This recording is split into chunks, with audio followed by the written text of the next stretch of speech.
What's good, guys? Welcome back to another video. This is going to be something different because I'm making a game on a new game that I have not yet made a video about, which is going to be a Rise crossover. Now, if this isn't something you want to watch, you can always just click off, but this is for everybody who is interested in the game. This is a guide to progress fast as soon as you start the game. So once you've started the game, this is a guide to get to where maybe I am or maybe further. This is how I played the game, and this is how I sped up my progress massively. So if you're interested in this, then continue watching. Maybe show some support. You know, give a like, give a follow, do whatever you want. But I hope you guys enjoy the video. Now, when you start the game, what you'll want to do obviously is fight some enemies and get some more units. What I did was I fought the strongest unit that you could get. That was E rank, which I believe it was the guy on the bridge. He was E rank. I fought him, got a unit, I got loaded up full of his units, so 4 of him. I don't exactly remember the name, I don't remember his name, but he's got a skull for a mask. And I killed him 4 times, and then I put my game on overnight, and left AFK fighting a boss that I'll put on the screen.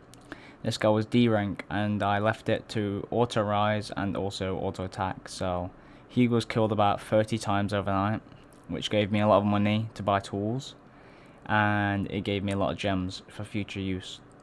Now, one of the best ways to progress the game faster, in this case, is to go to dungeons. Now, the leveling city dungeons are the easiest, but if you get lucky enough to get not only a S rank dungeon to appear, but also to get one of the units in it, your progress will speed up massively. When I was playing the game, I went into my first dungeon and it was an S rank, and I ended up getting a S rank Goni. It was a Chairman Go, an S rank Chairman Go, and he carried me all the way up until I got to D rank, and that was really good. And then I got into another a leveling city dungeon, which was S rank, and one of the factors that you could use is that you can actually replay the same dungeon constantly. So if you do a dungeon for the first time as soon as it's appeared, you finish it, you go back to the public server, you can go back to that dungeon and only pay 1,000 gems to go do it again. That is great. If you buy the Auto Destroy Game Pass, you could do that. And if you have plenty of gems to spare, you could do that. It only costs 1,000 gems to redo the dungeon. You could do it again, get more units, get more money, get more loot, maybe get a chance to get in the boss unit. If you do that constantly, you can get an entire S rank lineup like I did. My entire lineup is S rank, and I've got an SS rank just from continuously doing the same dungeon in Leveling City. Now, as you rank up, this is another thing. If you want to progress faster in the game, what you should do is rank up. If you go do the rank up test and you succeed, you go rank up, but you also get more damage on your tools and your units. I found this out by doing E rank test, and I ended up getting more damage on my units, so I decided to do a D rank, and I got more damage on my units. If you're a no rank with like 700 billion money and your units are the maximum they could be, they aren't, because you could have more damage on them if you do the rank test. You would wipe it easily with the best units in the game. It would not even take you that long. The only disadvantage of doing dungeons is how slowly you move, because there's no mount. You can't use any mounts in there, so you'll be walking at normal speed, attacking them at normal speed, and even if you one-shot them, it can still take you up to 7 minutes to complete a rank test. It took me 8 minutes to finish my first one, and 8 minutes to finish my second one, because there's no mounts that you can use in there. Now, if you've used all the codes in the game, don't use the tickets immediately.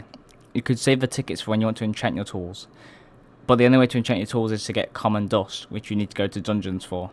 And I rarely got them. I only got 2 dust through like 80 dungeons I did. And if you complete a dungeon, you have a chance to get in the boss, obviously.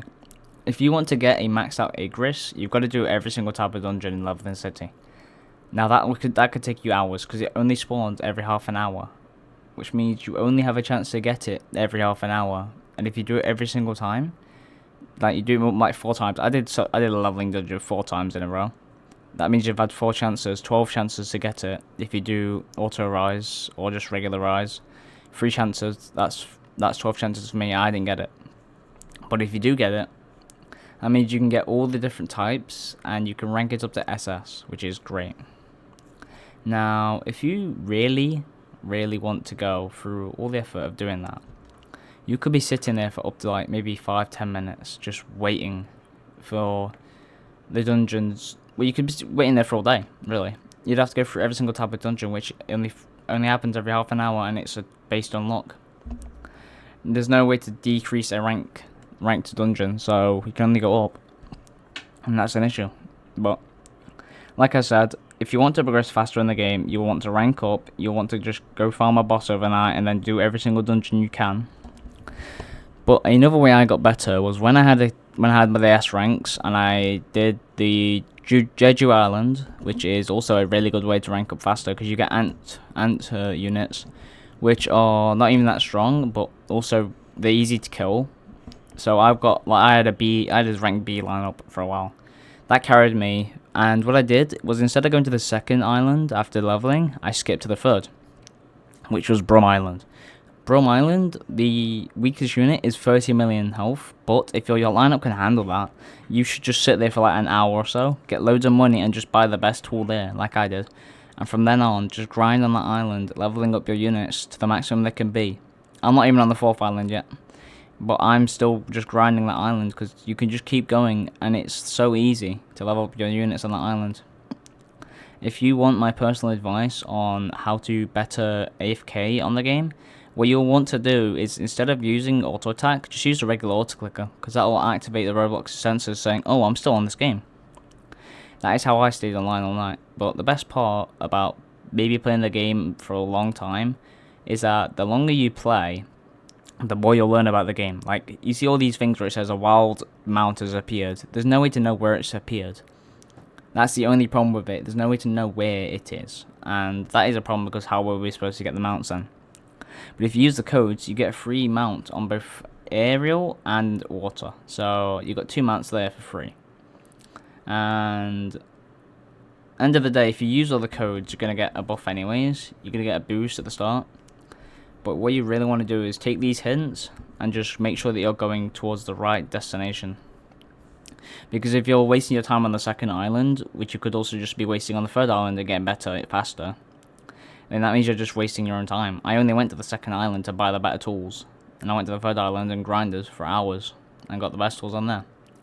Now I don't know what the 4th island is yet, but if I ever find out, then there'll be another video. This is my first video on Arise Crossover. I will be making more in the future because I actually enjoy this game, and I hope you guys enjoy the content that I make for this game in the future. Now that is all I'm going to do for this video. Thank you all for watching, and I hope you take all these tips and use them to your advantage in the future. Now, with that being said, thank you for watching, and I'll see you guys in the next video.